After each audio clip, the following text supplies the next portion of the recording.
Champ now. Yes, I didn't say. What are you looking so sad about, Champ? I'm surprised. I'm really insulted. That's not right, what you just said.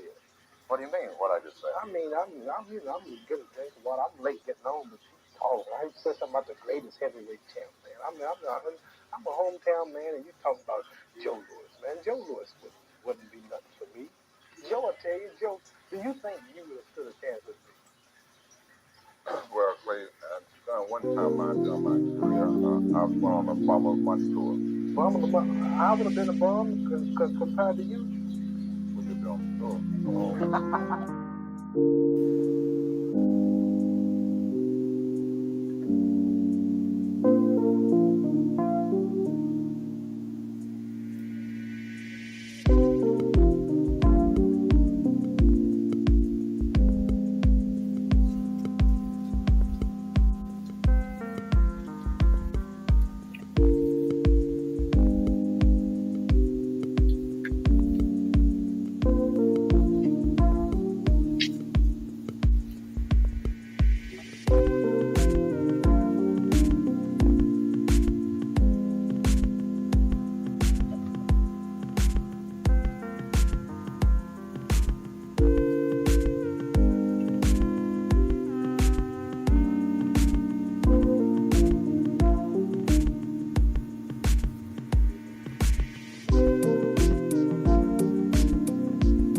What's happening, my people? It's Cast Sports again, back for another afternoon with the family. That's right. You know what time it is. If it's Monday through Friday, 2 p.m., it's the Box Historian, bringing you all that boxing history. Boxing is the greatest sport of them all. That's why we love it. Can't get enough of it. So welcome to another episode of Cast Sports, the Box Historian. Today, Hagler and Monzon, middleweight boxing royalty. How's the family today? It's Monday. We are right back at the beginning of another big week of boxing history. Salute Bruce Gas. Good to see you today, bro. Bruce Gas in the building. Today, happy birthday to the Hands of Stone, Roberto Duran, and Matthew Saad Muhammad. Appreciate you, Bruce Gas. Salute. And happy belated Father's Day to all the fathers. But the Hands of Stone, Roberto Duran, the Hands of Stone. Happy birthday, Matthew Saad Muhammad. Today we're going to talk about two great middleweights, for their careers at middleweight. Marvelous Marvin Hagler, King Carlos Monzon, okay? We're going to touch on their careers, some of the great fights they had, a little bit about their personal life. Two great middleweights, middleweight boxing royalty. Okay? But first, for the highlights of boxing history today, we're going to talk about we're going through all the divisions. We're doing the top 10 for every division. We're down to super middleweight, top 10 of all time. We're down to super middleweight today, the 168-pound weight class. We're going to look at the top 10 all time at super middleweight. So let's get into the highlights of boxing history.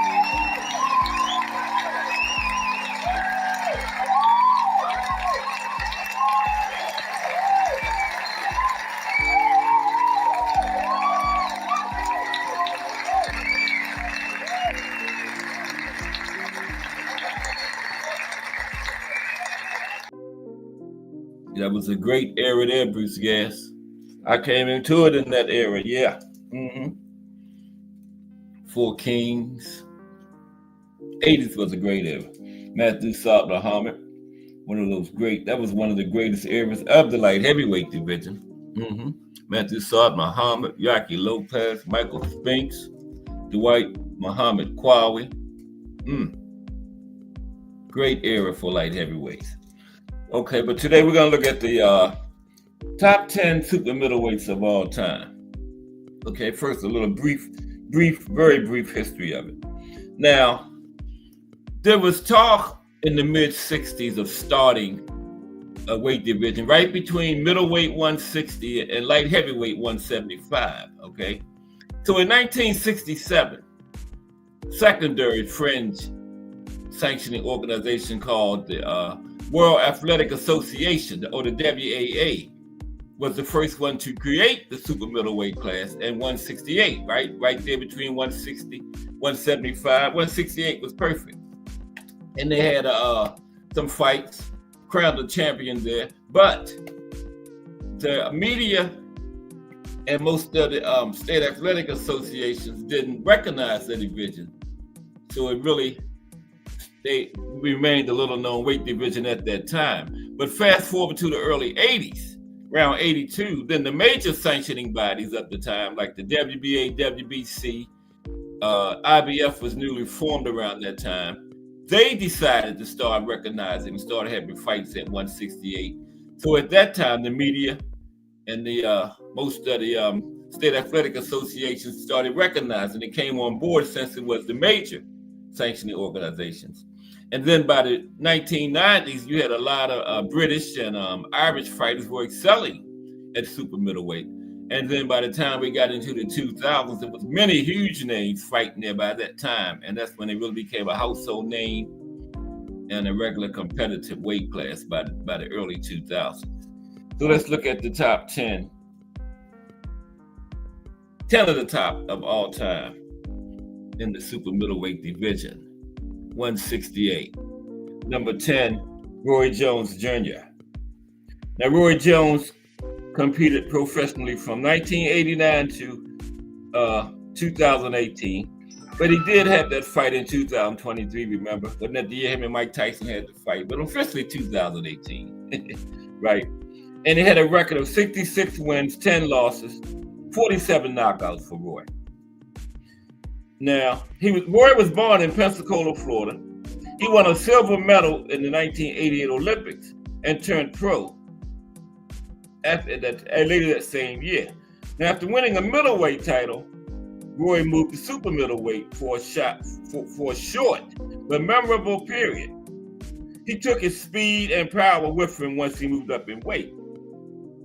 Now, for his first fight in the 168-pound division was for the IBF championship, which was held by the undefeated James Toney. Now, Jones won in dominant fashion. He landed his shots at will and dodged most of Toney's incoming offense for all 12 rounds. And he made 6 successful defenses and vacated the championship and moved up to light heavyweight. Now, in those defenses, he beat Vinny Pazienza, Tony Thornton, Murky Sosa, and Eric Lucas by stoppage in title defenses at super middleweight. And he had the super middleweight title between 1994 and 1997. And Roy had some of the best reflexes and speed of hand and foot that has ever been seen in the squared circle. He broke most of the traditional boxing rules and still dominated, right? Jones would rarely use the jab, and he kept his hands low all the time, but speed kills. And Roy had accuracy and power, also as a light heavyweight, because he took his skills up with him. Okay, number 9, Joe Kawasaki. 10 of the top light heavyweights of all time. Super middleweights, sorry. Number 9 is Joe Kawasaki. Thomas Hill in the building. What's up, Thomas Hill? We're looking at the 10 top super middleweights of all time today for the highlights of boxing history. Salute Thomas Hill. Number 9, Joe Kawasaki. Joe competed from 1993 to 2008 and Mr. 46-0, okay? 46-0 with 32 knockouts. And Joe was born in London, England. Now, after an above-average amateur career featuring 120 fights, Joe turned pro and advanced steadily through the ranks. The Pride of Wales had extremely fast hands, and his feet were clearly nearly just as fast as his hands were. Now, his speed, along with quick reflexes, helped him, but his determination and stamina also played a major role in his success. It was always entertaining to watch Joe fight because he had a high punch output. Now, Kawasaki beat several contenders to earn a shot at the title, including Frank Minton, Robert Curry, and Mark Delaney. Now, he met British legend Chris Eubank for the WBO title, and he won a hard-fought but clear decision to capture the championship. Kawasaki shares the record with Sven Otke for the most title defenses as a super middleweight with 20, okay? And he held the title between 1997 and 2008. He beat top-notch contenders and champions like Robin Reed, Charles Brewer, Byron Mitchell, Jeff Lacey, and Mikkel Kessler to solidify his legacy. Kawasaki was very competitive and rarely took rounds off, even when he could afford to do so. The Pride of Wales, Joe Kawasaki. Number 3, SOG, Andre Ward. SOG, number 3 on the list of top super middleweights. SOG fought from 2004 to 2017, Mr. 32-0.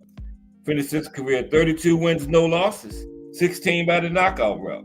SOG. Now, Andre Ward was born in San Francisco, California. He had an amazing amateur career, which culminated in him winning a gold medal in the 2004 Olympics. SOG had solid fundamentals and could win on points from a distance, but he was an excellent inside fighter. He was very old school with his boxing style. Ward had an excellent jab and sublime footwork, but he could also fight on the inside, as he was a great body puncher. He was a thinking fighter, but he could and would battle in the trenches at any given moment. SOG beat several top-rated boxers to earn his number 1 contender position. He beat Gerson Ravello and Edison Miranda to earn a crack at Mikkel Kessler, who he dominated to become champion. In defenses of that crown, Ward schooled Arthur Abraham, Carl Froch, Chad Dawson, and Edwin Rodriguez. The fight with Dawson was an eye-opener for any doubters. Dawson was the light heavyweight champion at the time, and he was manhandled by Ward.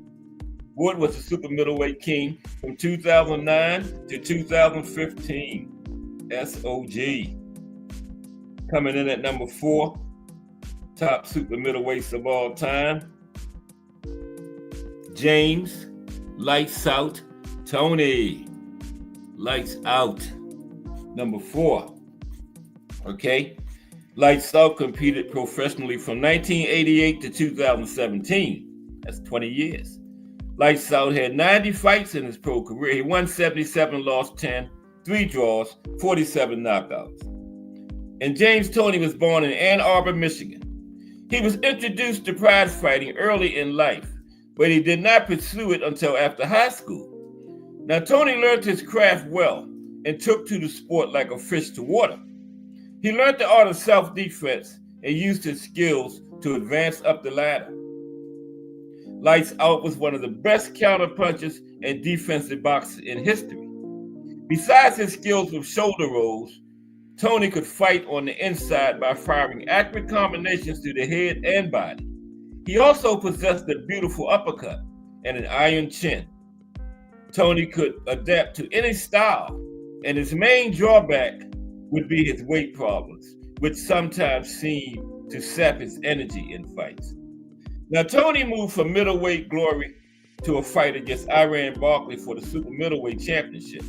He put on a masterclass performance and won the title by stoppage. He actually made Barkley look like a novice. Tony defended his title against the likes of Tony Thornton, Anthony Hembrick, Tim Littles, and Prince Charles Williams. And Lights Out held the title between 1993 and 1994. Lights Out, number 4, best super middleweight of all time. Coming in at number 5, greatest super middleweights ever, Canelo Alvarez. Canelo Alvarez. Wait a minute. I had 2 J's told. Well, do I like Southworth having two pictures up there? Wait a minute. Now, where in the world is Canelo at? I don't have a picture of Canelo, sorry. We'll leave Lights Out up there. I don't know what happened. I had one. But Canelo is number 5, okay? On the list of the greatest super middleweights of all time. Nope. Okay. Canelo Alvarez, number 5. No picture for Canelo, sorry. But he is number 5, greatest super middleweights of all time. And Canelo competed from 2006 to the present, currently still active. Currently has 67 fights. He's won 63, 2 losses, 2 draws, 39 knockouts, okay? Now, Canelo was born in Guadalajara, Mexico. He had a brief amateur boxing career before turning pro at the age of 15. Canelo was beating down grown men when he was a teenager, just learning the trade, right? Beating up grown men. Canelo is one of the best body punchers in super middleweight history, and he has a steel chin. That's the understatement. Canelo with that steel chin. He can punch with deadly power and precision with both hands. His counterpunching and forward movement are a brilliant combination. Canelo won championships at junior middleweight and middleweight before invading the super middleweight division. And Canelo moved up to super middleweight and beat Rocky Fielding for the WBA title. He easily won with a body shot attack that resulted in a 3rd round victory.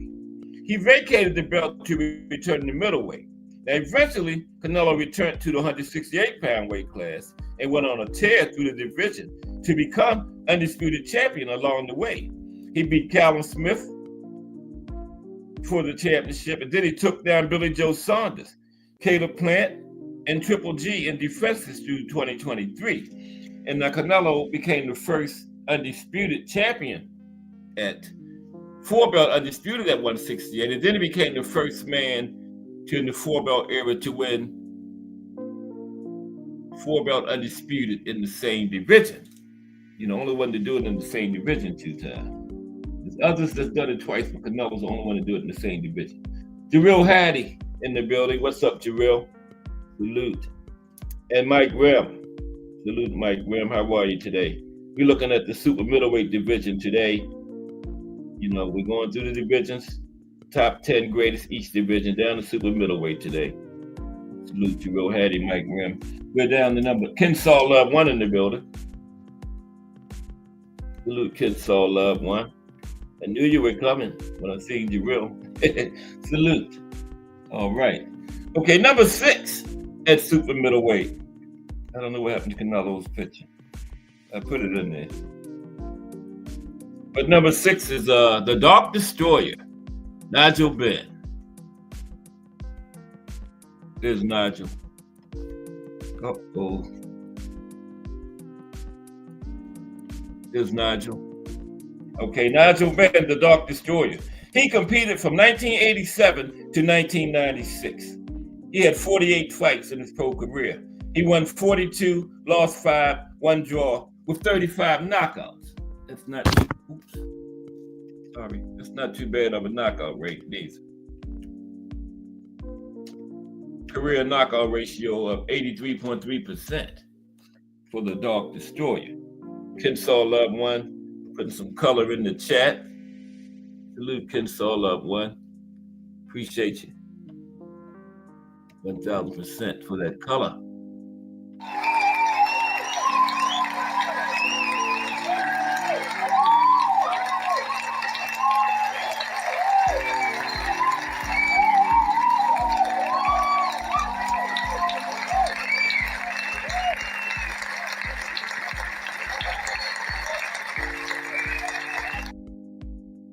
Appreciate you, Kensaw Love 1.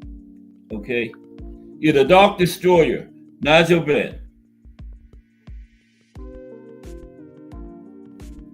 Now, Nigel Benn was born in East London, England.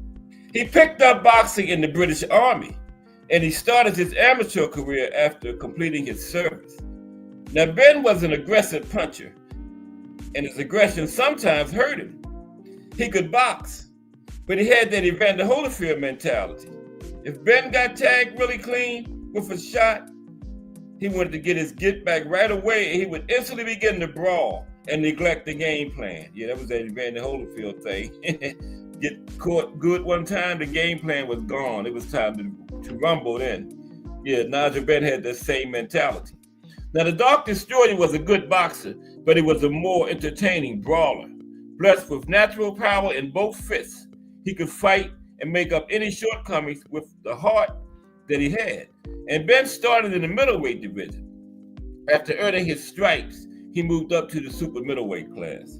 And Benn beat several solid contenders like Robbie Sims, Marvin Hagler's brother, Dan Shirley, and Thulani Malinga to earn a shot at the championship, which was held by Mauro Galvano.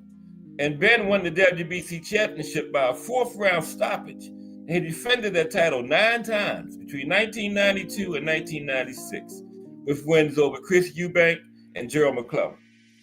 The Dark Destroyer. Okay, winding down. Number 7 is Chris Eubank. Speaking of Chris Eubank, comes in at number 7 for the super middleweights. Chris Eubank, Sr. He competed professionally from 1985 to 1998, and he had 52 fights. He won 45, 5 losses, 2 draws, 23 by knockout.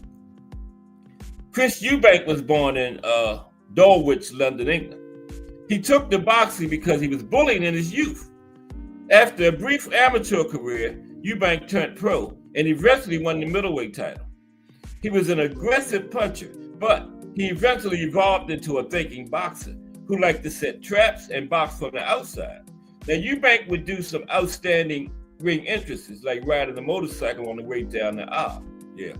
Eubank, him and Prince Nassim Ahmed had the greatest ring entrances. Now, Eubank possessed a rock-solid chin and confidence that would make Muhammad Ali seem shy. Yeah. And he had above-average boxing ability, especially when it came to setting traps for his opponents. The jab and straight right was his bread and butter, but Eubank could box on the front foot or the back foot. Simply the best. Fought Michael Watson for the super middleweight title and won by stoppage. After Eubank caused permanent damage to his fallen opponent, he stopped throwing power punches for the rest of his career. He made defenses against Thulani Malinga, Tony Thornton, Nigel Benn, and Graziano Ricciardi. He held the super middleweight crown from 1991 to 1995. In his prime, Eubank was a tough cookie to crack. Okay. Number 8. 3 more. Sven Atke, the German fighter. I guess that's how you pronounce his name. The German fighter. There he is. Sven Atke. Right?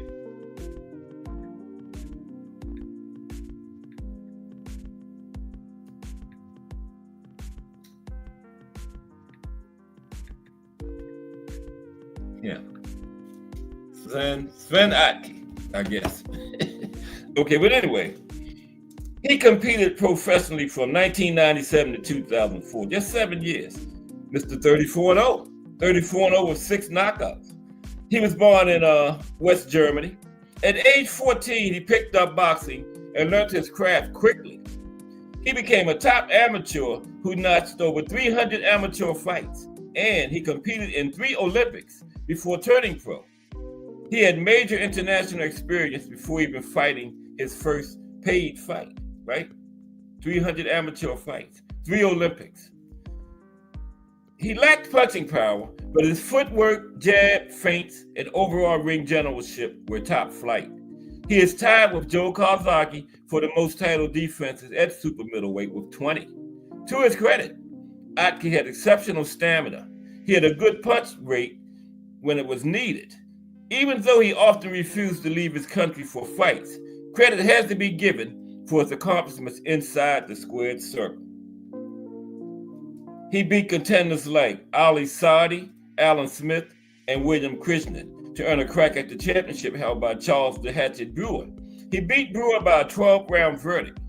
He would go on to make 20 total defenses between 1998 and 2004. Retired with the title. Atke beat Byron Mitchell to unify titles, and he would get wins over Anthony Mundine, Thomas Tate, Joe Gaddy, and Robin Reed. Number 9 is Steve Collins. Steve Collins comes in at number 9, super middleweight. Steve competed professionally from 1986 to 1997. 36 wins, 3 losses, 21 knockouts. He was born in Dublin, Ireland. Now, although born in Ireland, Collins picked up many skills while boxing his first fights in the United States. He moved through the pros fast, and he won the middleweight crown before setting his sights on the super middleweight division. Collins had unlimited stamina and seemed to get stronger as his fights went on. He had an iron chin and a will that would not be broken. He tossed shots from all angles, and he never stopped chopping away at his opponent. Collins was a decent boxer, but he was better as a direct brawler, okay? The Celtic Warrior beat Chris Eubank for the WBO Super Middleweight Championship, and he repeated the feat to show that it was not a fluke, beat Chris Eubank in the rematch. He defended the title 7 times between 1995 and 1997. His reign included 2 stoppage wins over Nigel Benn before he retired as champion. Collins always seemed to leave it all in the ring. As he gained experience, he began to dominate his foes with non-stop aggression and a will that refused to be broken. His will was responsible for his success. Main reason, iron will. And finally, South Korean boxer, Chong Pai-Park. Chong Pai-Park. Chong Pai-Park. There's Chong Pai-Park. Okay, and he competed professionally from 1997 to 1988. We get ready to get into the Marvelous One and the King in a very few minutes. Marvelous Marvin Hagler, King Carlos Monzon. Pai-Park had a record of, he had 52 fights as a pro, 46 wins, 5 losses, 39 knockouts, okay? Let's put him up there about 80% knockout ratio. I gotta know me. 84.7%. Not bad at all. Okay. And he was born in South Korea. He was blessed with natural power in both hands, and he was deadly up close with short hooks and body shots. Park was somewhat slow on his feet and had a shaky chin, but his heart, will, and power could not be questioned. He was not special at any one thing, but he was above average in all areas. Park took on all comers on his way up, and he lost a couple while learning on the job. Now, on the inside, Park could be a terror because he had concussive power. He knew where to place the blows to have the most effect on his opponents. 84.7 career knockout ratio. Park beat several contenders on his way to the top, including Ra Kyung Min, Gary Hubble, and Roosevelt Green. He knocked out Murray Sutherland in 11 rounds to capture the super middleweight championship. Park made 10 successful defenses between 1984 and 1988. He had wins over Vinny Curto, Lindell Holmes, and Emmanuel Adi to solidify his status as one of the best boxers in the history of South Korea. Couple honorable mentions. Got 4 guys that just have to mention them, you know. It's top 10, but these 4, you got to mention these guys here, man. Can't say super middleweight without mentioning them. Mikhail Kessler, honorable mentions. Mikhail Kessler with an excellent jab and right hand. Kessler was a strong fighter who was a 3-time super middleweight champion. How about Byron Mitchell? Got to mention Byron. Didn't make the top 10, but deserves mention. It's Byron on the right. This hard puncher was a 2-time super middleweight champion. Frankie Laws. Got to mention Frankie. Wait a minute, that's not Frankie. Oh, wait a minute now. Let's skip. That's Byron Mitchell. Wait a minute now. Bear with me. That's Mikhail Kessler. I don't know what be happening. Some of my things disappeared on me. Okay, Frankie Laws.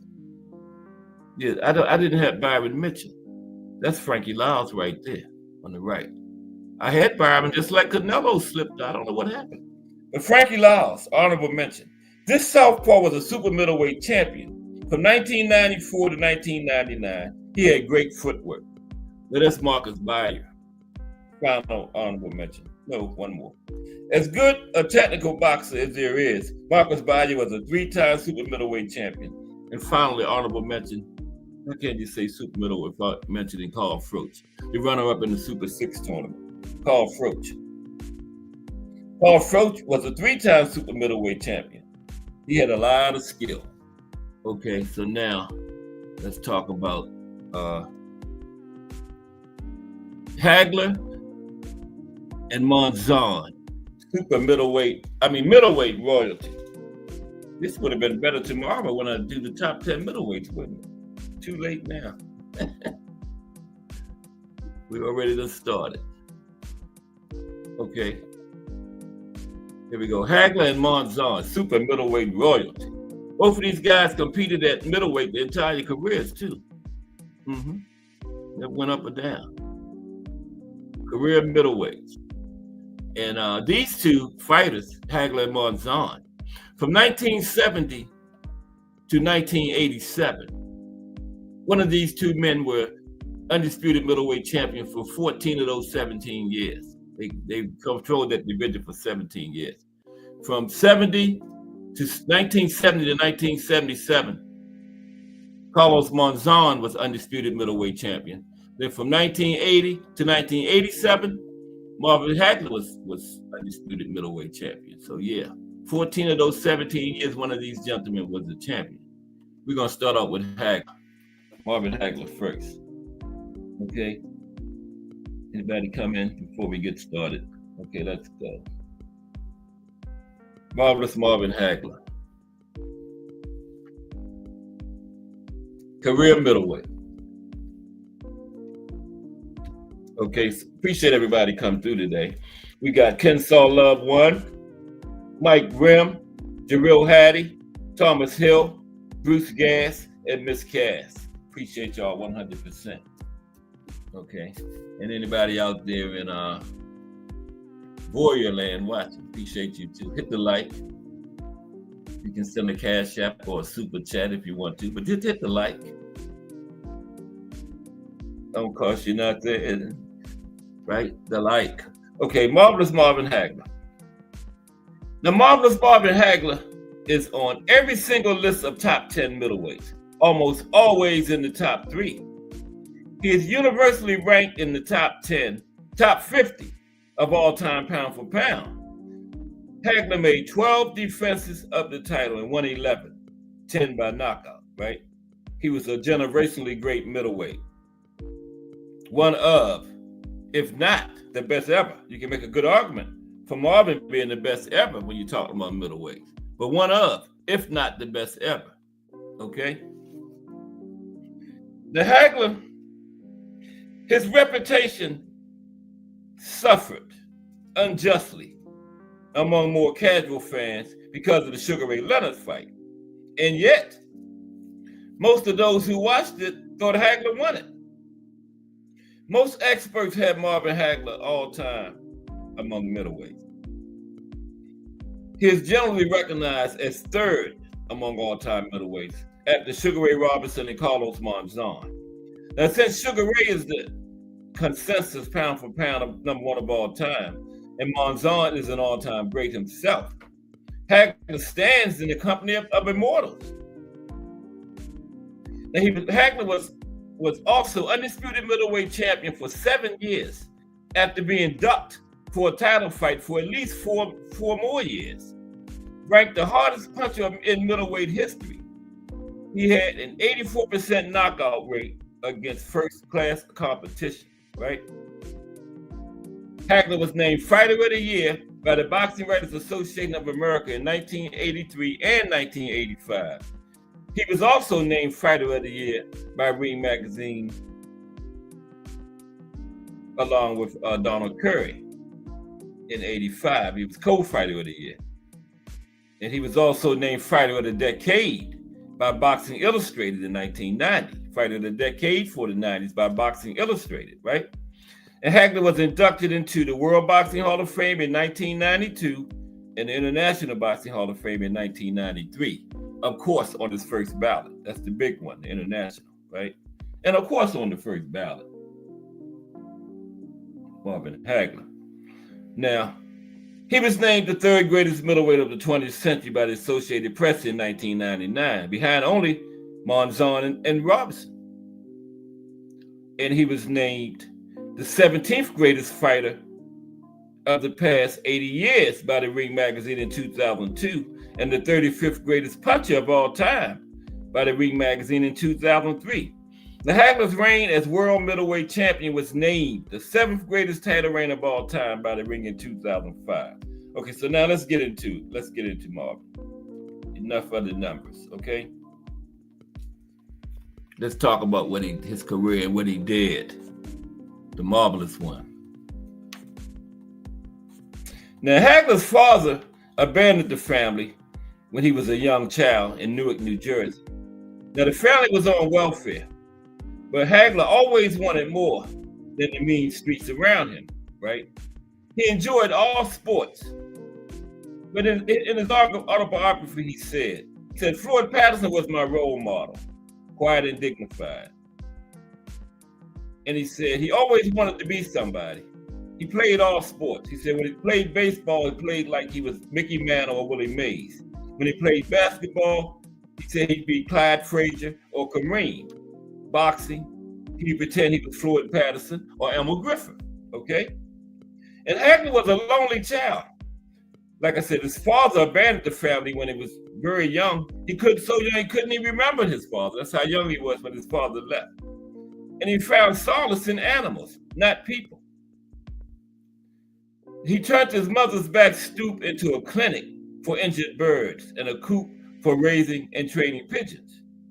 And he also had a turtle living on the fire escape and let the turtle swim in the family bathtub. Of his animals, Marvin would later say in his autobiography, he said, the animals were my only friends. I could relate to them. He said they were the only friends he really had. Other than the animals, he was always by himself. Okay? Yeah, didn't really like people. Okay, so when Bob Arum first proposed the Sugar Ray Leonard fight, Hagler surprised everyone by saying he was leaning towards retiring. This was the fight in 87, the first fight, right? Now, when his trainers and managers, the Petronelli brothers, in an effort to encourage Hagler to take the fight, which they believed would finally present him as the A-side against Leonard, they offered to take half of their purse for him to take the fight, but Hagler told them sternly, if I fight this SOB, you are going to take your full share. Hagler never forgot those who helped him, okay? And he promised his mother when he was a child that someday he would buy her a nice home and get her out of the projects, right? That things would be better. And he ended up buying that home and looked out for his sisters as well. After Hagler bought his mother that home, his mother said, "How many mothers get a house for a birthday present?" That's what Marvin bought me after he beat Vito into a Fermo, right? And many times, more famous trainers and managers tried to pry Hagler away from the Petronelli brothers, Pat and Goody, who were his manager and trainer, but no one ever succeeded. Marvin would say later on in his autobiography, "Pat and Goody Petronelli were like the father I never had. They were with me from 15 to 33, and I would never have betrayed them." And he didn't, because they were with him from day one. Because Hagler walked into a box, his first box that Jimmy walked into, he stayed there a week, and he didn't get the attention he felt he deserved. So he left there, went down the street into another gym, which was the Petronelli's gym, and the rest is history. Been with them ever since.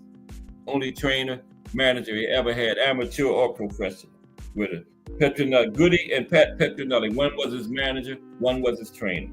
Yeah. Marvin fought the best fighters of his generation, too. Okay? Fought the best fighters of his generation. Anthony Mason, well, let's talk about this. He fought at least 14 top contenders, beating 13 of them. Listen to this. Roberto Duran was thought to be the best lightweight ever. He held titles up to super middleweight. Thomas Hitman Hearns, thought to be the best junior middleweight ever, held titles to cruiserweight. He fought Sugar Ray Leonard, one of the top welterweights ever, held titles to super middleweight. He fought John the Beast Mugabe, okay, a ranked junior middleweight and middleweight. Mustafa Hamsho, Benny Briscoe, Fulgencio Obermagias. He was ranked as a super middleweight. 52-5, lost only 4 fights by knockout. 2 of those fought at Hagler, and the other 2 was at the end of his career.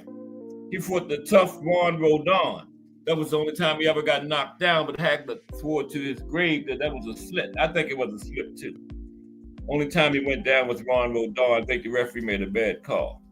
Vito Fermo, Tony Simpson, Caveman Lee, Willie Monroe, Bobby Watts, Tony Simpson, all top middleweights of Hagler's generation. He fought all of them.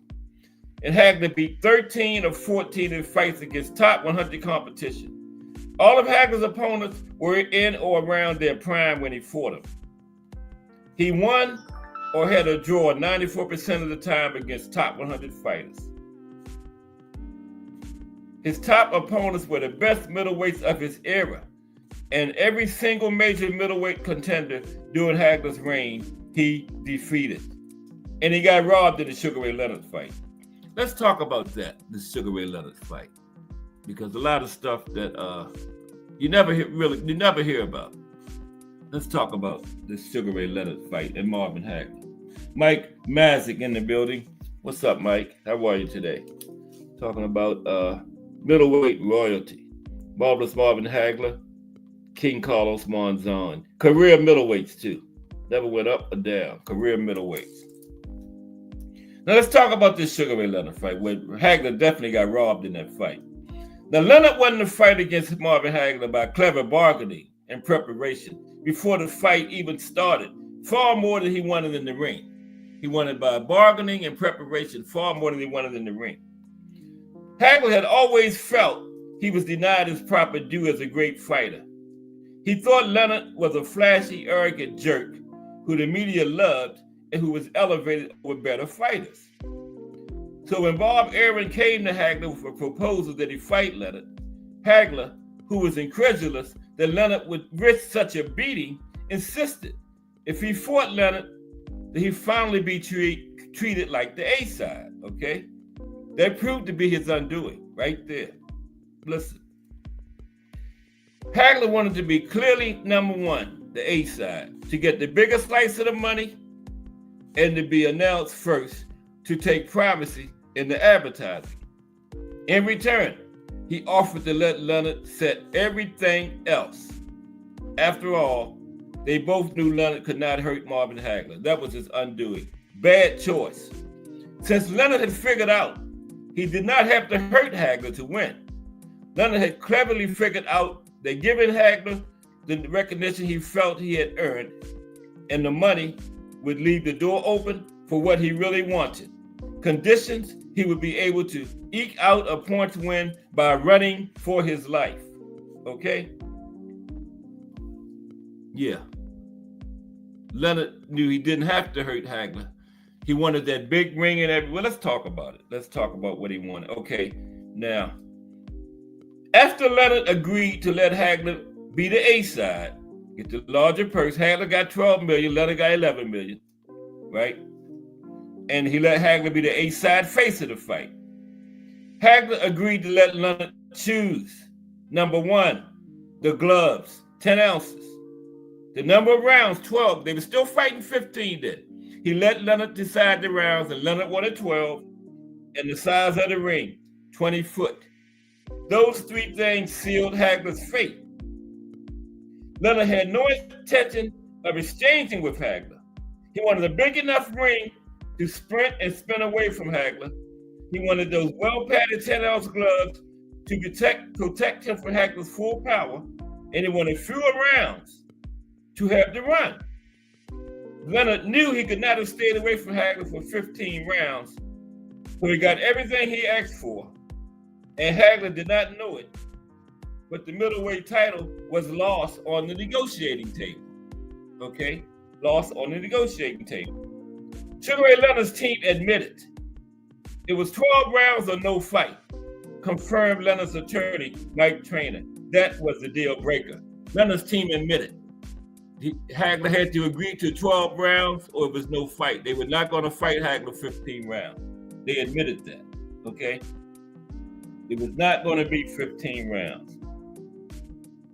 Leonard thought he might outrun the agent Hagler for 12 rounds, but he admitted he could not do it for 15 rounds. Now, Hagler thought Leonard was coming out of retirement cold in his mid-30s.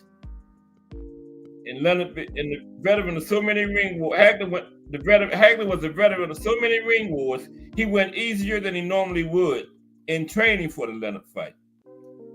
Hagler was 2 years older than Leonard, and Hagler had 66 fights to Leonard's 34, twice as many, because 34 and 34 is 68. Hagler had 66, so you might as well say he had twice as many fights as Leonard. Now, people try to say that age does not matter. They are wrong. They try to say ring wars don't matter. They are wrong again. Age, ring wars, all that matters. This man had twice as many fights as Sugar Ray. Okay? All that mattered. And, like Hagler said, it's tough to get out of bed to do road work at 5 a.m. when you've been sleeping in silk pajamas. So Marvin, facing a guy he knew couldn't hurt him in 100 years, a guy who had been retired, Hagler took it easier in training than he would have facing someone he viewed as a tougher threat. But listen to this now. I don't know if y'all heard this before. Listen to this. Listen to what Leonard did, okay? Sugar Ray Leonard, when he was training for Hagler, he went out and hired 3 active fighters who were ranked in the top 20. 3 active fighters who were ranked in the top 20, right? He paid them to fight 12, each of them fought a 12-round fight with him. This is in training for Hagler. He fought 3 12-round fights with these fighters, with judges and referees behind closed doors. Everyone had to sign a non-disclosure agreement. That was in 1987. To this day, June 16th, 2025, nobody still don't know who those 3 fighters were. They had to sign non-disclosure agreements. Still don't know who they were. But he had 3 active fighters, top 20 ranked. They each fought a full 12-round fight with him, with judges and referees, signed non-disclosure agreements, and to this day, nobody still don't know who they were. Okay? To this day, no one knows who those fighters were. So he fought 3-4 fights before meeting Hagler, unaware to anyone but Sugar Ray and his camp. In addition, Sugar Ray would cheerfully admit later he had trained harder for the Hagler fight than any fight in his career. Well, you can't fault the man for that because he trained hard. That's what he was supposed to do, right? That was Hagler's fault. He negotiated the fight away on the table. He gave Leonard that big ass ring, those padded gloves. He should have insisted on 15 rounds or no fight. Because Leonard's camp had said they were only gonna fight 12 rounds, but Hagler should have said, well, no fight. Okay? But he still thought he could, and he still did win it. All that he still won the fight and got robbed. But anyway, Leonard's actual ring performance. None of that would have mattered in a standard size ring with standard size gloves in the standard 15-round championship fights of the time. But Hagler bargained all that away, remember? Right? Leonard ran for his life from Hagler, except for darting in and out, throwing showy jabs at the end of each round, and he stole enough rounds to win the fight. Leonard also admitted after the fight he had no chance of beating Hagler in his prime and waited until the ring wars were. Now listen, he waited till Hagler fought all these guys. These are some tough fighters here. Waited till Hagler fought the Thomas the Hitman Hearns, John the Beast Mugabe, Caveman Lee, Rodrigo Valdez, Mustafa Hamsho, and others. But just those five right there, man. Thomas the Hitman Hearns, John the Beast Mugabe, Caveman Lee, Juan Rodon, Mustafa Hamsho. Sugar Ray fought those five, he probably would have retired right after it. So he waited till Hagler fought all these, and those are some tough fighters there, man. Anybody know about the 80s? Tell them Bruce Gadsden still in here. Mustafa Hamsho, the Beast, Thomas Hearns, Caveman Lee, Juan Rodon. Sugar Ray waited till Hagler fought all those tough fighters. Then he felt they had diminished Hagler's speed that would enable him to run and stay away from him. And Sugar Ray commentated the last fight Hagler had before he fought Sugar Ray was John the Beast Mugabe. Excuse me. And Sugar Ray commentated that fight, and he clearly felt, he said it during the broadcast that he felt Hagler had slowed down. That's when he fought him. Okay? Yeah. So a whole lot played it. Hagler lost that fight before the fight even started. But I think he still won it and got robbed.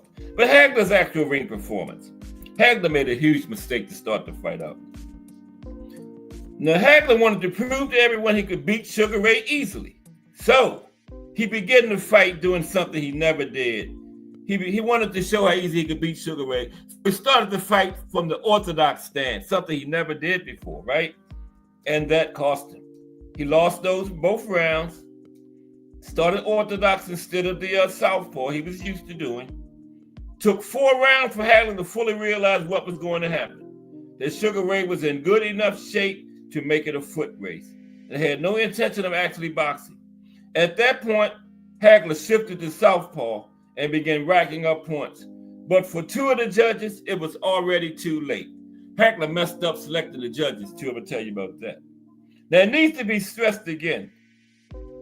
The majority of ringside observers and the professionals who saw the fight thought Hagler still won. But the 2 who mattered most, including a Mexican judge Hagler's team had insisted on, voted for Sugar Ray. And check this out. Now, this judge, the Mexican judge the Hagler team insisted on having, gave the fight to Sugar Ray. But they had selected another judge by the sanctioning bodies or whoever, promoter, had selected another judge for the fight, and Hagler's team vetoed this judge. And guess what? This judge watched the fight at home and gave it to Hagler, but they vetoed him. And the one they insisted on gave it to Sugar Ray. So they lost the fight before it even started. Okay? So, yeah, Hagler, and he had also underestimated Sugar Ray's popularity. Okay? Underestimated Sugar Ray's popularity. That matters. Especially in this dirty sport of boxing. Okay? Now, boxing judges are affected by such matters as showmanship and popularity. And Sugar Ray was by far and away the more showy and popular fighter than Hagler was. Even if his own trainers Angelo Dundee said openly Sugar Ray was not the better fighter between him and Hagler. Emanuel Stewart summed it up perfectly. Emanuel Stewart said, there are some fighters, Joe Louis comes to mind, who are just going to get the benefit of the doubt when it comes to judges. Look at Joe Louis's first fight with Jersey Joe Walcott. Everybody in the place, including Joe Louis, knew Jersey Joe Walcott won the fight going away. Before the decision even was announced, Joe Louis tried to leave the ring. That's how much he knew he had lost. But then this decision was announced in Joe Louis's favor. He went to Jersey Joe Walcott's corner and apologized to him. Okay? So that shows you certain fighters just going to get the benefit of the doubt from judges. Okay? And yeah, they gave it to Joe Louis. Sugar Ray Leonard was America's darling at that time, and he did the same thing for him. This is that man with Stewart talk. He said, look at the second fight with Tommy Hearns he talking about. Or the fight with Hagler. They gave him a draw with Hearns when he clearly lost. Sugar Ray admittedly lost that one. And they gave him the fight over Hagler. The politics of boxing. Yep, the politics of boxing. That's all it is. Now, like I said, Leonard's trainer, Angelo Dundee, said Hagler was the better fighter, just not the smarter one. Angelo said, this fight showed my guy Leonard is a smarter fighter, if not the better one. Now, most people who saw the fight clearly thought Hagler won it, okay? BoxRec did a poll of 50 boxing writers, trainers, and fighters. And of those 50, 26 gave it to Hagler, 19 gave it to Leonard, and 5 called it a draw. Newsday did a poll of 25 ringside observers, right? 12 gave it to Hagler, 10 for Leonard, 3 for a draw. To this day, the majority of professionals believe Hagler won, and another significant number believe at worst he should have gotten a draw. Eddie Futch, the legendary trainer, said he thought Hagler won. Eddie Futch said, Sugar Ray's tactics were very smart. He confused and frustrated Hagler, but he fought in flurries, 2 or 3 times each round, usually at the beginning of the round to impress the judges, and at the end of the round to impress the judges, right? But Eddie said he thought Hagler won, probably by a few points. He was the champion, and that is a thing, okay? They gave the fight to the loser. The champion is defending the belt, right? The challenger has to take it, okay? Sugar Ray did not do enough to take that belt that night. Now, in a poll conducted by Rings magazine, 1,749 people voted on who they felt won the fight. And the results favored Hagler. Sugar Ray Leonard did have his supporters, though. Now, listen to this part. Leonard refused to give Hagler a rematch. Just absolutely refused the rematch. This was ridiculous here. He refused the rematch, okay? So, Leonard chose to retire after his very controversial split decision went over Hagler, right? Now, it was a typical Sugar Ray retirement, and he unretired as soon as Hagler announced his retirement. I told y'all this many times. Hagler waited 14 months after fighting Sugar Ray, and he offered to fight Sugar Ray for nothing. He said, I'll fight you for free. You know, he wanted the rematch that bad. Sugar Ray was adamant that he was retired. So after 14 months, in complete disgust, Hagler retired. In this complete disgust with boxing in general, and especially the politics. A month later, Sugar Ray announced he was returning to boxing. Now, even the most staunch Sugar Ray fanboys should be able to admit that's a duck, man. Even the most staunch Sugar Ray fanboys should be able to admit that's a duck. The man waited 14 months And as soon as he retired, Sugar Ray didn't even wait. A month later, he announced he was coming back. That's the doc. Now, promoter Bob Arum had desperately tried to make the rematch in 1988, right after the first one, because he knew a second middleweight title fight between Leonard and Hagler would have made even more money than the first fight, right? Now, the public was anxious for Leonard Hagler too in 1987 and 88 because Leonard's split decision win over Hagler was very controversial, and a huge percentage of fans felt Hagler had been robbed. Unfortunately, Leonard had no intention of fighting Hagler again without some sort of advantage.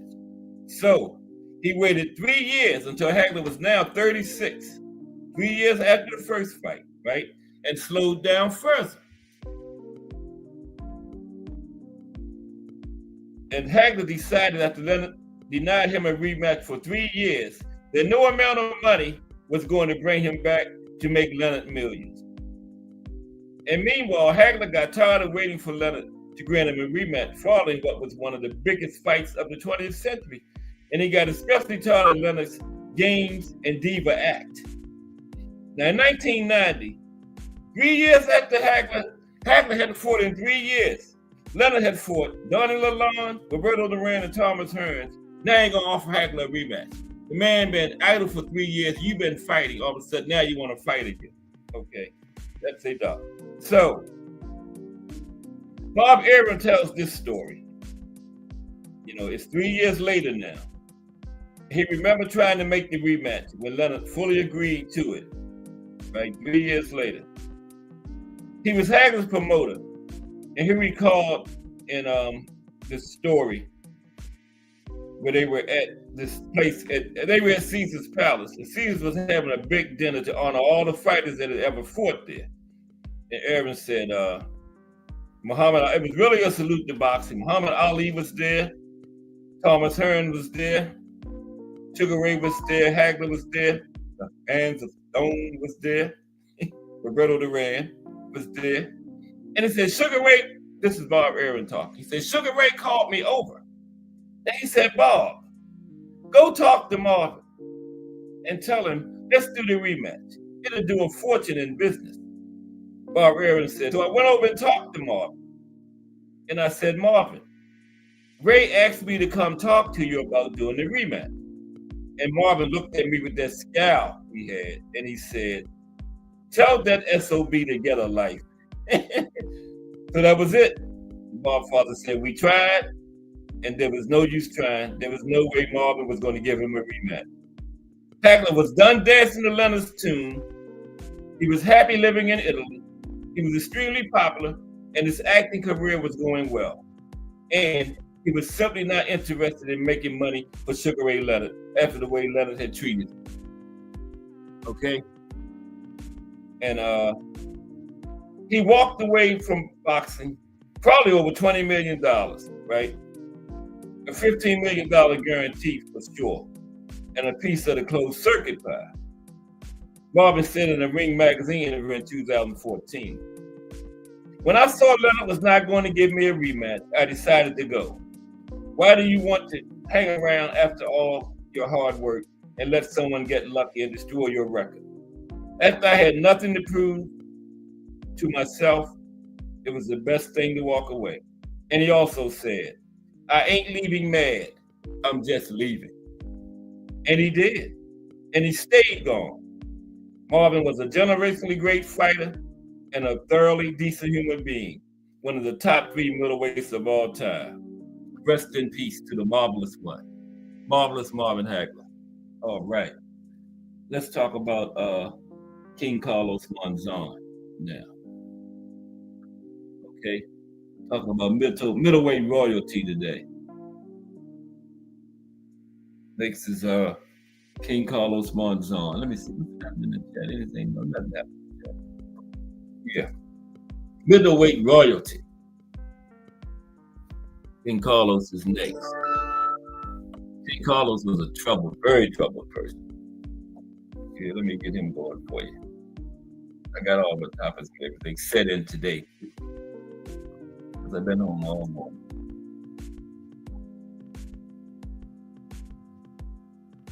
King Carlos right there. Mm-hmm. All right.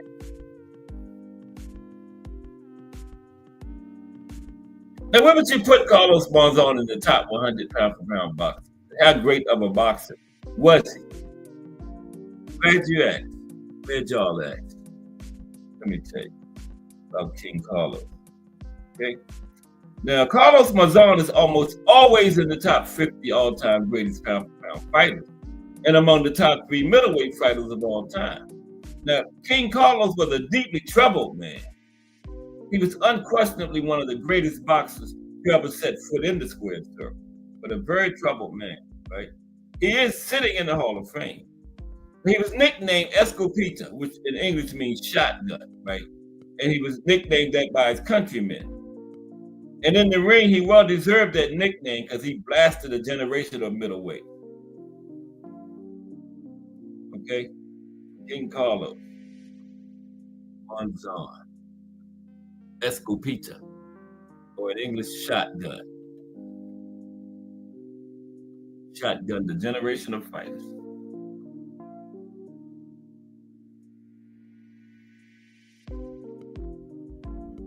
Now, King Carlos is remembered by every serious boxing fan, writer, or historian that was a fan back in that era, late 60s into the 70s.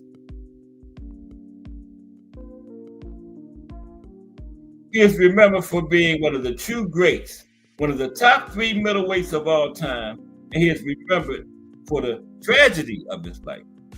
Okay?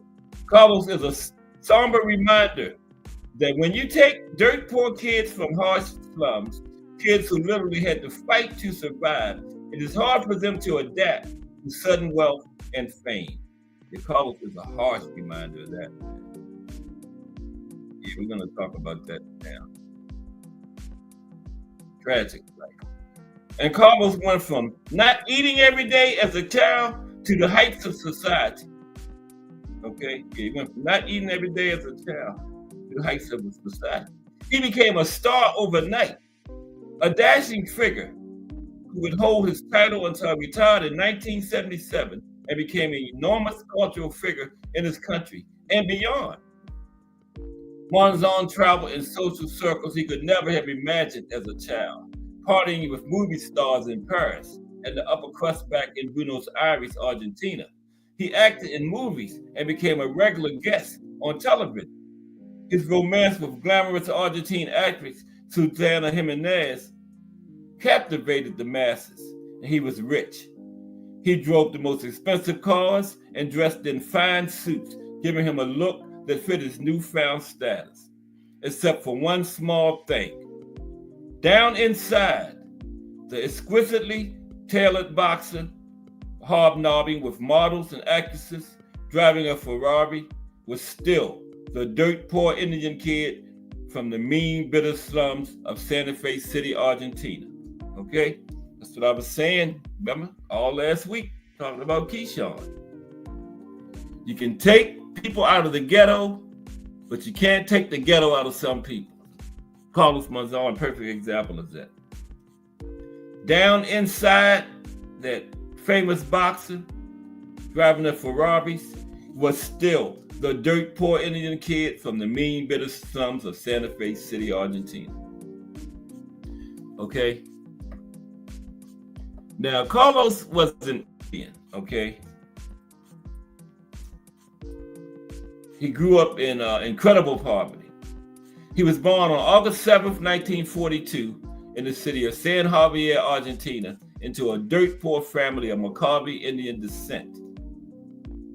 He was raised in poverty with his 12 brothers and sisters. Okay? And when Monzon was about 6 years old, his family moved to Barranquitas, a poor neighborhood of Santa Fe City, when he was about 6, okay? Moved from one poor neighborhood to another one. Now, Carlos was only able to go to school through the 2nd grade. In the 3rd grade, he quit to try to help earn enough to feed his family, right? So they wouldn't go hungry. He worked at various jobs that a 9-year-old child could, such as shoe shiner, paper boy, soda water seller, milk seller, newspaper seller. and when it was big enough to carry them, bricklayer. Okay, yeah, so worked at all kind of odd jobs that a kid could do. 9 years old, dropped out of school in the 2nd grade just to help his family eat. Now, as a kid, he showed an interest in boxing, right? And like most dirt poor adherents of the sweet science, he hoped it might lead to a way out, to a better life. Now, from his early childhood, Carlos was driven by a deep, ferocious anger, and he had enormous trouble keeping it under control. It would, in later years, destroy his life, and also that of a young woman, right? The one that he ended up killing. Okay, destroyed his deep anger, destroyed Carlos' life, and that of a young woman. Now, from his Carlos fought his way up and out, though. He did fight his way up and out of poverty. Carlos' days as a laborer were over when he began fighting for money. His first year and a half was successful, as he literally learned high-level boxing on the fly, but not earth-shattering, okay? But by the end of his 2nd year, he began to master the fundamentals, right? And he had begun his march to greatness by the end of his 2nd year. Now, he turned professional in 1963. In the next year and a half, he had 20 fights. He had a record of 16 wins, 3 losses, 1 no contest. And he rematched all 3 of those defeats and won, as well as 8 of his 9 draws, right? And his 1 no contest. And he went undefeated for the next 13 years, the remainder of his career, retiring with a record of 87 wins, just 3 losses, 9 draws. And he avenged all 3 of those losses and 8 of those 9 draws that he had. He with those 9 people, went back and won 8 of them. And he had 1 no contest. The only man he never defeated was Ubaldo Marcos Barrios, as Barrios retired in 1968 after refusing to give Monzon a rematch after a draw. It was that 9th man where he had those 8 of 9 draws. Barrios retired and didn't give him a rematch. Define Arnie One in the building. What's up, Define Arnie One? You know, we talking about middleweight royalty today. Marvelous Marvin Hagler, King Carlos Monzon. We did Hagler first. And both of these men were career middleweight. Never went up, never went down. Both of them campaigned at middleweight their entire careers and ruled it. Okay, ruled middleweight. Okay, so let's continue. Salute Define Arnie One. Now, Monzon beat every single man who ever defeated him in a rematch, and all those who had a draw with him except for that one. Barrios. No, not Barrios. Bustos. I'm sorry. The man's name was Bustos, not Barrios. Now, Mike Tyson, a keen historian of boxing, said about Carlos Monzon, "I always loved Carlos Monzon. He was a tough guy, for real, a guy from the streets. He didn't talk much. He didn't need to. The ring belonged to him." Now, 7 years after beginning his pro career, Carlos was finally given a title shot against the great Italian Hall of Fame champion, Nino Benvenuti. Carlos battered Benvenuti for 12 rounds, stopping him in the 12th round. Carlos was undisputed middleweight champion for 7 years, a great boxer puncher. He was tough as old shoe leather, clever, hard-hitting, and mean. Yeah, I told you, Carlos was champion for 7 years, 70 to 77. Had a 3-year break, and then Hagler was champion for 7 years, 80 to 87. So 14 out of those 7 years, from 1970 to 1987, either Carlos or Marvin was undisputed middleweight champion. Okay, middleweight royal. Okay, now Carlos faced Hall of Fame quality opposition as champion, defeating Nino Benvenuti, Emil Griffith, Benny Briscoe, Jose Napales, and Rodrigo Valdez. You're talking about middleweights from the late 60s, early 70s. That's the who's who right there. Nino Benvenuti, Emil Griffith, Benny Briscoe, Jose Napales, and the great Rodrigo Valdez. Now, Angelo Dundee thought he had the perfect fighter to dethrone Carlos in the great Hall of Famer, Jose Napales. Now, Napales, a man who started at featherweight, but was probably best at welterweight, where he was undisputed champion. He was fast, and Angelo Dundee believed his speed and slick boxing skills were the perfect foil to defeat the bigger but slower Carlos Monzon. Dundee said one time about Monzon, he said, Monzon destroyed you little by little. I studied him before the fight, and I was confident my guy Napolis was slick enough. I was wrong. Almost destroyed him too. At a hair under 6 feet and having a 76-inch reach, Monzon is considered one of the greatest middleweights and middleweight champions in history. Among his accomplishments, his 14 title defenses occurred during the second longest title reign in middleweight history. Okay, second longest title reign in middleweight history. When you factor in that the longest reign, that of Tony Zell, was extended 5 years while not defending during World War II, actually, Carlos had the longest active middleweight reign because they counted those years Tony Zell was in the war not fighting as part of his reign. So actually, Carlos got the longest reign. Okay. Now, Monzon was unbeaten over the last 81 fights of his career. Okay. When the last 81 fights of his career, Monzon was unbeaten over the last 13 years of his career. Okay. Monzon beat every man he faced at least once, one who drew with him and refused to rematch him, avenging all of his defeats and 8 of his 9 draws. Among his honors, his 14 title defenses occurred during the second longest title. Wait a minute. I read that. I'm sorry. The world did I get back up there? Okay, yeah. 1972 Fighter of the Year. Ring Magazine, that's the big one. He was co-fighter of the year with Muhammad Ali in 72. He was voted the second greatest middleweight of all time, pound for pound behind Sugar Ray Robinson. I don't buy that. Sugar Ray pound for pound welterweight, but middleweight is either Carlos, Marvin Hagler, or Harry Graham. I put all 3 of them in front of Sugar Ray at middleweight. Okay. Sugar Ray was taking all kind of L's in those 50s from those great middleweights. He only lost once at welterweight, right? He took most of his losses at middleweight. So he's not, no. Sugar Ray is not the greatest pound for pound middleweight, no. Welterweight, yes, but middleweight, number 4. Maybe not even number 4, but definitely behind Harry Graham, Hagler, and Monzon. It's the top 3. Any order of those 3, I ain't mad at you, but Sugar Ray not in those top 3. Not as far as I'm concerned. At welterweight, yes. Middleweight, no. But anyway, let's continue. Ring Magazine, Monzon the third. Okay, let's go past that. Now, Carlos is a well-deserved member of the International Boxing Hall of Fame, which says on his plaque, clearly one of the best middleweights ever. Monzon was unbeaten over the last 81 fights of his career, span of 13 years. Okay? He made a point of not associating with other fighters or becoming close to them. Yeah, Carlos didn't play that friendship nonsense. Carlos fought anybody. Okay? We'd be friends when our careers are over with. Didn't play that. Did not associate with fighters or become close to them. But he did greatly respect and even like legendary Philly tough guy and his opponent, Benny Briscoe. Alone of all the men he faced and the boxers he knew, when Monzon would visit the United States and see Briscoe, he would always greet him with a huge smile and a handshake. It was an honor he never extended to any other fighter. Okay?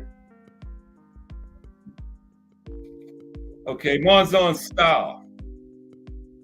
He had deceptive power, an incredible sense of timing and distance, superb boxing skills, and he had a chin of iron. Okay, he had one of those chins of iron. Monzon did. When you're talking great chins, you got to put Carlos in the conversation. Chin of iron. Okay. I keep losing my place every time I look at the chat. Chin of iron. Okay. He had a vicious jab, had power in both hands, and like the other relatively rare conservative boxing punchers, Monzon had no trouble boxing to a decision. He was patient and technically a master pugilist. He also had power with 59 knockouts, 68% knockout ratio, okay, for his career. One of the few to have to leave on top and stay gone. He is one of the few great fighters in history, right? He retired on top and he stayed gone. He told his family in 1977, after successfully defending against Rodrigo Valdez, that was his final fight, that he could feel his skills eroding no matter how hard he worked, and he retired. He was offered large sums several times to return, but he stayed away. Now, comparing competition that King Carlos faced, okay, comparing competition. King Carlos Monzon. Jack Blackburn said once, a boxer is who he faces. King Carlos Monzon faced and defeated the best of his era. Nino Benvenuti, I'm going to say these names again. Nino Benvenuti, Emil Griffith twice, Benny Briscoe, Jose Napoleon, the great Rodrigo Valdez twice. The second one was his final fight. Got a few more. Denny Moyer, Jean-Claude Gaultier twice, Tom Boggs, Tony Mundine, Tony Licata, Grayson Turner. King Carlos also faced and destroyed three very tough South American fighters who, because they were out of the United States, were less known and unranked and worthy of top 10 rankings, such as Antonio Aguilar, 34 wins, no losses, 2 draws when he faced Monzon the first time, 43 wins, 1 loss, 4 draws when he faced Monzon the second time. Jorge Fernandez, 109 wins, 6 losses, 1 draw when he faced Carlos the first time. 111 wins, 7 losses, 1 draw when he faced King Carlos the second time. Emilio Ali, 50 wins, 9 losses, 9 draws when he faced King Carlos the first time. 62 wins, 15 losses, 16 draws when he faced King Carlos the second time. And he had literally just beaten future top flight heavyweight Jorge Ahumada. He took such a terrible beating from King Carlos, he promptly lost his next 5 fights and then retired. Okay? 4 of King Carlos' victims were undisputed champions, 3 of them in the Hall of Fame. There was no fighter of his time King Carlos avoided.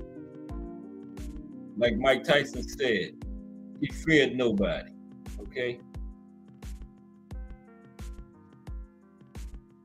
Despite his record warranting contender status earlier, he did not enter the top 10 until 1968.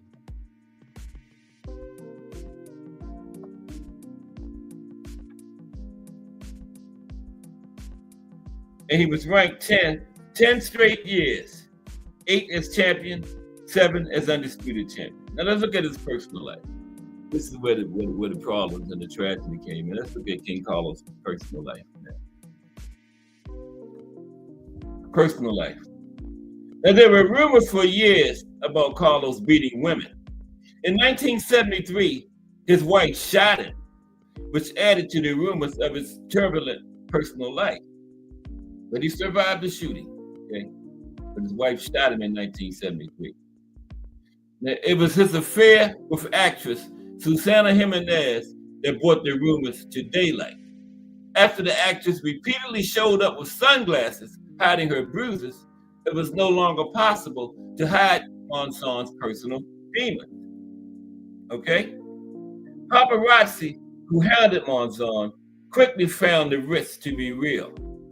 Several times paparazzi had to be hospitalized from beatings by Monzon, okay? Put someone in the hospital. Nonetheless, most of the Argentine public still adored King Carlos until 1988. Susana Jimenez left him in 1980. After the breakup, Monzon, for the most part, managed to keep his private life from the public. but the beatings continued, this time with Alicia Munoz, a Uruguayan model. In 1988, while vacationing in the resort of Mar del Plata, Carlos supposedly beat Munoz severely. And when she ran to the balcony of their second floor apartment, he picked her up and threw her off. Now, according to the official investigation, Monzon grabbed her by the neck and then picked her up and pushed her off the balcony to her death, after which he jumped as well, injuring her shoulder. He tried to say she fell. He tried to say they both fell, but the investigation came up. He was convicted of throwing her off. Now, Monzon insisted for the rest of his life she had jumped. She jumped off herself. But he was tried, convicted, and given 11 years in prison. Now, in 1995, now this is crazy, in prison for murder, Monzon was given a weekend furlough. Where they do that at? To visit his children. Now, and he was actually going back. You give the average murderer a weekend furlough, they ain't going back. Now, on the way back to prison, he lost control of his car and instantly died in the resulting accident. And the people of Santa Fe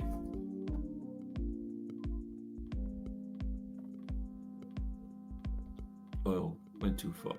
That's right. Now, the people of Santa Fe, where Carlos grew up, put up a statue of him, formerly called the Carlos Monzon Monument, also known as the Costanera. It portrays a boxer looking up at the sky with his fists pointed upwards in triumph and everlasting glory. Okay? Now, despite Carlos' conviction for murder, the statue still remains there to this day. Obviously, as a boxer, he had few peers. As a middleweight, he was, in the mind of most boxing insiders, one of the 3 best middleweights ever. As a human being, he never mentally left the bitterly mean streets he grew up in. His body might have had wealth and privilege, but his heart and mind never left the slums of Santa Fe, Argentina. A monument to him stands in Santa Fe City, Argentina, to this day. King Carlos Monzon. All right, middleweight royalty. Marvelous Marvin Hagler, King Carlos Monzon. Anybody know who which boxer has ended the careers of more opponents? Which boxer ended the careers of more opponents? Glad y'all asked. Anybody know? Which boxer have ended the careers of more opponents? Okay. I want to tell y'all. Which boxer has ended the careers of more opponents than any other? Yeah, it's right there.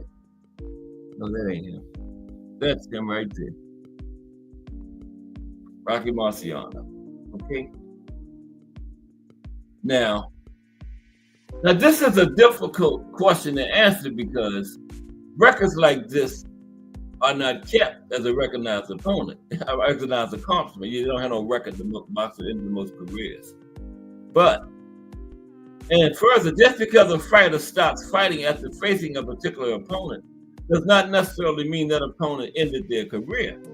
But anyone who follows the sweet sign can tell you which boxer had the most opponents never fight again after losing to that one legendary boxer.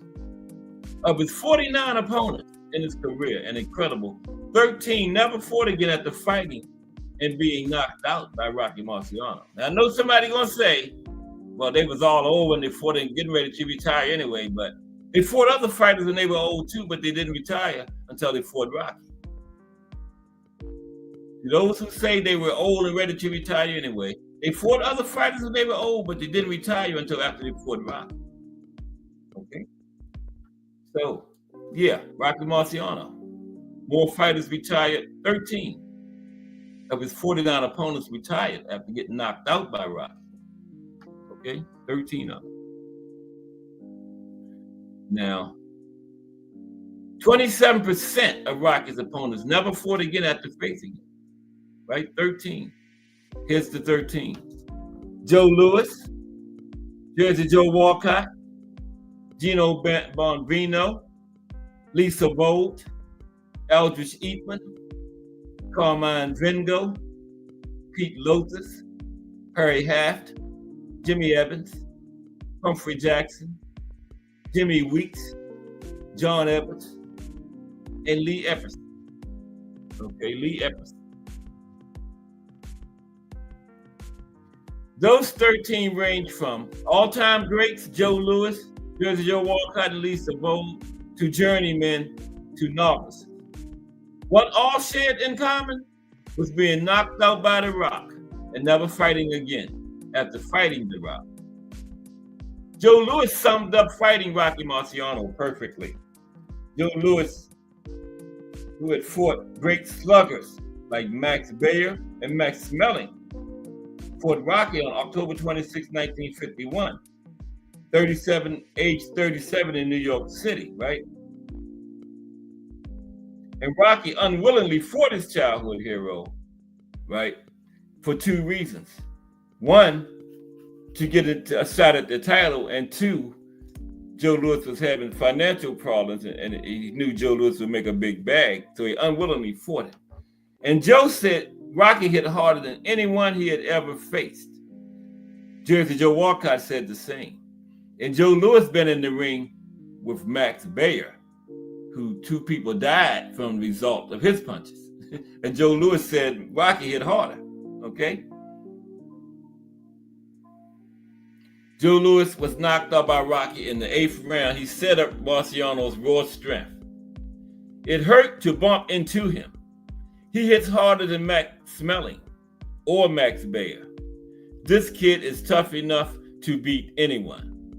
There was a sad day in boxing, the end of the road for the legendary Joe Louis. And even Joe Louis knew it. But he summed up Rocky perfectly. He said, The Rock didn't know too much about the boxing book, but it wasn't a book he hit me with. It was a whole library of them. Yeah. The Rocky didn't know much about the book, but it wasn't a book. It was a whole library of books he hit me with. And Joe Louis went on. Rocky's style may not look pretty, but Lord, it hurts. Jersey Joe Walcott was asked who hit harder, Joe Louis or Rocky Marciano. Jersey Joe Walcott said, Joe could take you out with combination. Rocky was a one-punch artist. He threw every punch like you threw a baseball, as hard as he could. I have to say, with all respect to Joe Louis, Rocky hit harder. That was Jersey Joe Walcott. It wasn't just Rocky's power, but that he kept coming and the power never lessened. He hit just as hard in the 15th round as he did in the first, okay? That power never got any lighter on you. And he threw every punch as hard as he could throw. Every punch. Okay, he went for the knockout with every punch.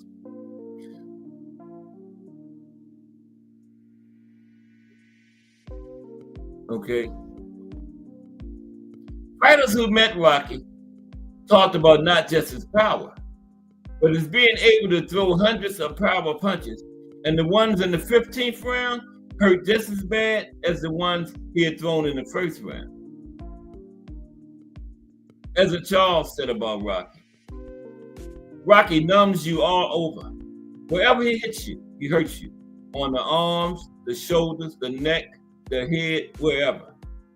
Archie Moore was TKO'd in the 9th round against Rocky. When asked by reporters which of Rocky's punches hurt him the most, he said, man, they all hurt. After a fight with Rocky, it felt like you had been beat all over the upper body with a blackjack or hit with rocks. He could hurt you, sure, but it was the quantity of the punch. He just had more stamina than anyone else in those days. He was like a bull with gloves on. Okay, Roland LaStarza said about Rocky. Probably gave him his toughest fight. They say Roland LaStarza was the toughest Rocky ever came to lose. Roland LaStarza. There's What's up, Mr. Pereira? Salute. Yeah, Monzon. Yeah, we talked about him today. Let's salute Mr. Pereira. Good to stop by. Yeah, we talking a little bit about Rocky now. Rocky was the man that ended the most career. More fighters retired after fighting Rocky than anybody else, any other fight. Okay, salute, Mr. GP. Glad to see you today. Yeah, let's finish this about Rocky. Okay, we're gonna get some link time after this. Roland the Stars has said about Rocky. Roland said, "I would throw a hard punch, then Rocky would throw a hard punch. The difference was that Rocky would throw 10 more every time I threw one. He just never stopped throwing punches." Harry the Kid Matthews said about Rocky, "He was a great puncher, one of the best of all time. He just threw one punch after another, and all of them were hard." Right? He threw one punch after another, all of them were hard. I told you, Rocky threw every punch as hard as he could throw. Every one. You know. Rocky never got tired, and his punches never lost their power. Okay? He could hit like a pile driver, and he never tired. He was still throwing incredible power shots after 15 rounds of fighting, while his opponents were worn down. Right? Rocky was still fresh. Because I told you about the training he did. Rocky did. He just was fanatical at training, like a Michael Jordan or a Tom Brady or Floyd, that type of training. Yeah, just religious, fanatical about training. Rocky brought out just incredible strength and punching power, but he also had a high work rate, limitless endurance, durability, and the best conditioning of any heavyweight in history. Rocky carried his power into the late round and is on a short list of punchers to which only Joe Louis, Sonny Liston, and Joe Frazier belong as the Never Tire crew. Rocky also had the will to endure anything in order to win every fight. He had that will. Like Customato said, he was asked once to explain how a small heavyweight like Rocky could be so dominant. And Cuss said, "When men of near equal skill meet, the man with the superior will to win will win every time." Right? Now, the opponent who suffered the most from a fight with Rocky had to be Carmine Vengo. Listen to this. Carmine Vengo was given last rites by a priest after collapsing after his stoppage against Rocky. Given last rites by a priest after Rocky knocked him out. Vengo's family was told he had a 50-50 chance at best of living after collapsing into a coma after the Rocky fight. But Vengo recovered, outlived Rocky. He had some impairment on his left side, though. He married his high school sweetheart and worked as a building porter at an office building in Manhattan, but he never returned to boxing. And guess what? He just passed away in June 2015. And this fight was way back in the 50s, okay? So he lived to about almost into his 90s. But they thought Rocky had killed him in that fight back there, but he recovered. He had some damage to his left side, but he lived to 2015. And Vengo became friends with Rocky and attended Marciano's funeral in Florida in 1969. During the taping, now listen, this puts Rocky's power in perspective right here. Listen to this. This puts his power in perspective right here. Listen to this. Now him and Muhammad Ali had a computer fight, right? Computer fight. During the taping of the computer fight in 1969 between Ali and Marciano, Ali said his arms were bruised from Rocky's blows. And check this out. Ali's arms were bruised from Rocky's blows. Rocky had been retired for 14 years. He was 46 years old, and neither man was trying to hurt the other one. And Ali still had bruises on his arms. The man had been retired for 14 years, Rocky. He was 46 years old, and neither man was trying to hurt the other one, and he still bruised Ali's arms up. So imagine what he was doing to them guys when he was trying to hurt them back in the 50s, in his 20s and 30s. He bruised Ali's arms up 46 years old, 15 years after his career, and wasn't even trying to hit him hard. So imagine what he was doing to those people he was fighting in the 50s, in his prime, who he was trying to hurt, right? Now, tough guy Carmen Basilio noted in 2011 the rise of the giants in heavyweight boxing, such as the Klitschko brothers, Deontay Wilder, Tyson Fury, those type of guys. And he had this to say about Rocky competing against those giants in today's boxing. He say, today, Rocky would look like a midget against some of these heavyweights fighting today, but Rocky would clobber every one of them. Right? A great fighter, very tough. All right. The Rock. Let's get about 15 minutes of link time today. How's everybody? Hope y'all enjoyed the show. Yeah, it was middleweight royalty. Both of these men fought at middleweight their entire careers too. Hagler and who was the other one? Carlos Monzon. No, I was just, but I knew who it was. No, I didn't. I forgot. Carlos Monzon, right? And Rocky. Hagler. Yeah. They both fought at middleweight, never went up or down. Career middleweights, right? And ruled their divisions. Ruled them. 17 years. Like I said, 14 out of those 17 years, one of those two were middleweight champions. Undisputed. King Carlos from 1970, 1977. Then they gave the rest of the division a 3-year break from 77 to 80. Let somebody else be champion. Then Marvin took over in 80 and had it from 80 to 87. Before they robbed him against Sugar Ray. And Sugar Ray ducked him. Yeah, he lost that fight on the negotiating table. He wanted to be the Sugar Ray, let him be the A side, and then why did Hagler want to be the A side? He let Sugar Ray decide everything else. So really, Sugar Ray was the A side. Sugar Ray tricked the hell out of Hagler. Hagler was just the A side in name only. Sugar Ray picked the gloves. He picked the size of the ring. He picked the rounds. That sound like A side to me, right? Hagler was A side in name only. Yep. But he fell for it. He gave Sugar Ray everything he wanted.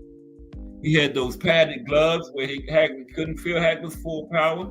He had that big ass ring where he could run, stay away from Hagler, and 12 rounds because he knew he couldn't keep away from Hagler for 15 rounds. So Hagler fell for the 12.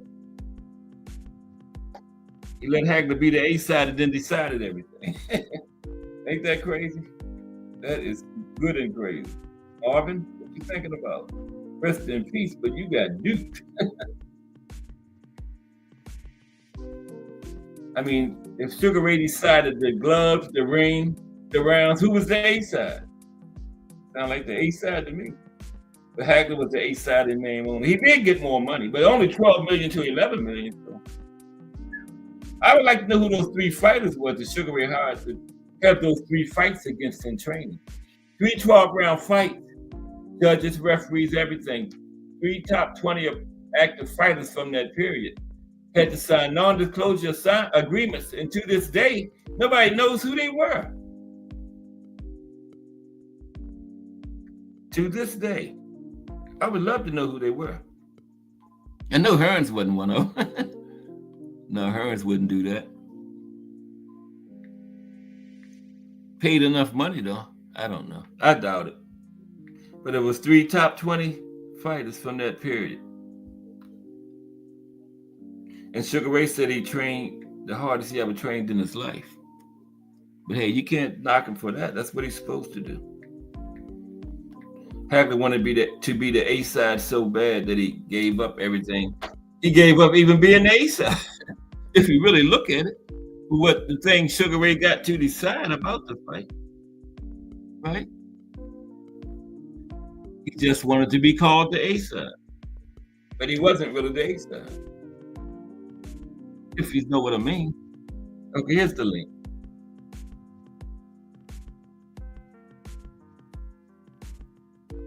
Oh, no, it's not. Yes, it is. I guess y'all will let me know.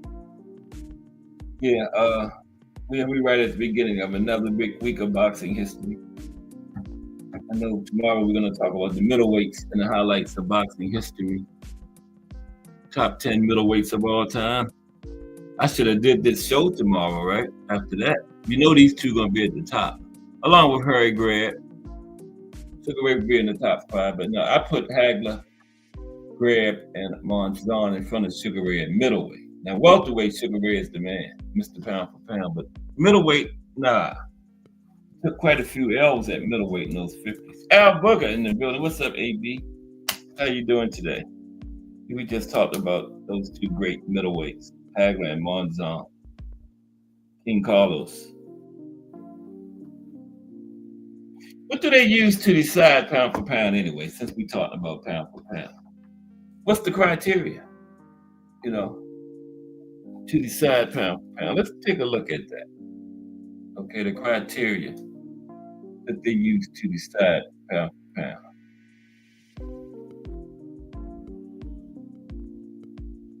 Okay.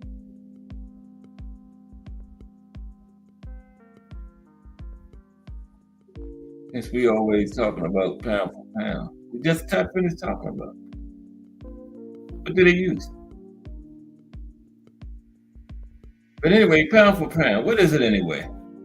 It's a term commonly used in sports, like particularly combat sports, boxing, MMA, to compare the abilities of athletes regardless of their weight class. The idea is to assess a fighter's skill, strength, and overall performance related to this weight, allowing for a more equitable comparison between competitors of different sizes. Now, what's the criteria? What factors are considered? When they're looking for pound for pound. What's the criteria? What do they talk about?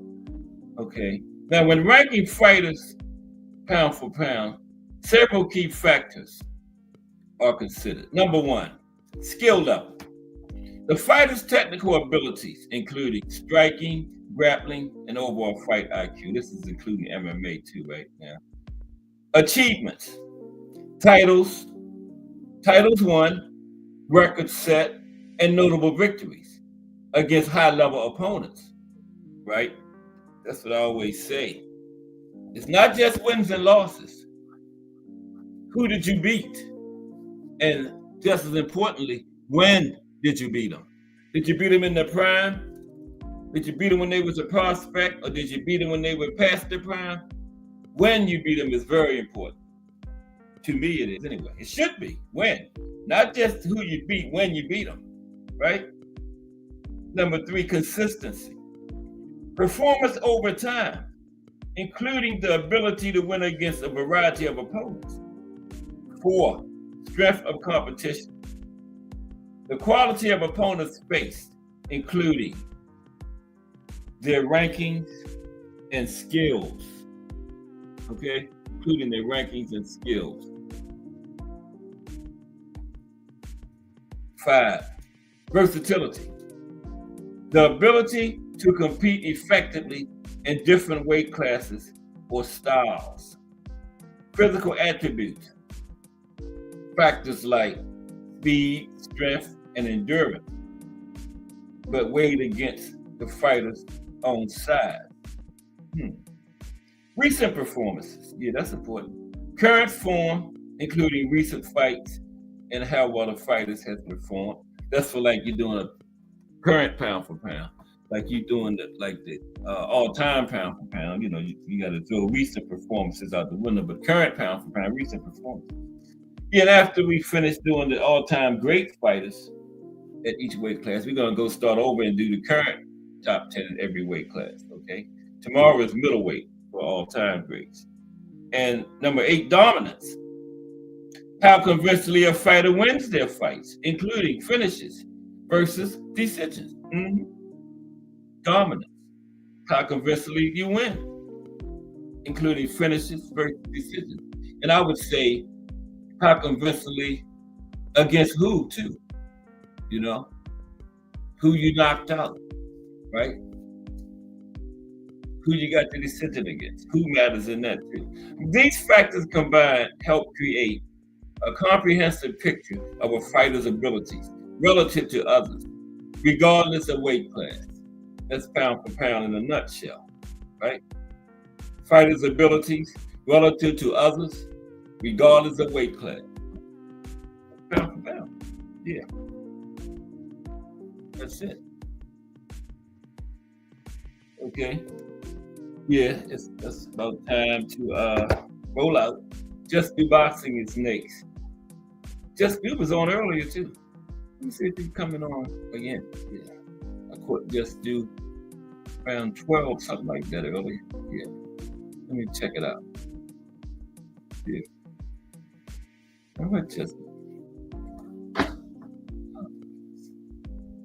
I don't know. I can't tell what just happened.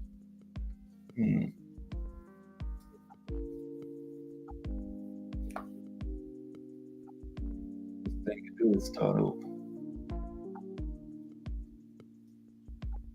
Oh, there we go. There we go. Yes, this dude came on earlier. He might be coming back at 4. Yeah. Just Do Boxing coming up at 4 p.m.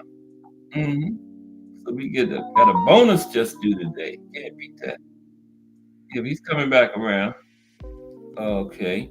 This time, lightweight supremacy.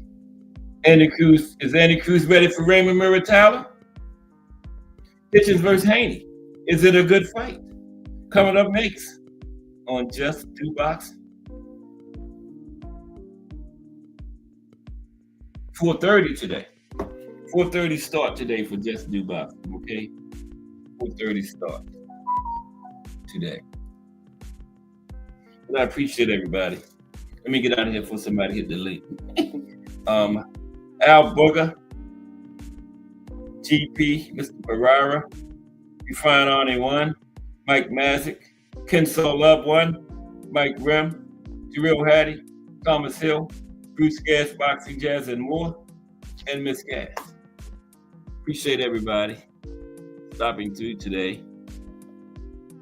We'll be back tomorrow with another Cast Sports. Because if it's Monday through Friday, 2 p.m., it's the Boxtorian bringing you all that boxing history. Just Do Boxing up next with another great show. This is Cast Sports. Everybody have a great afternoon.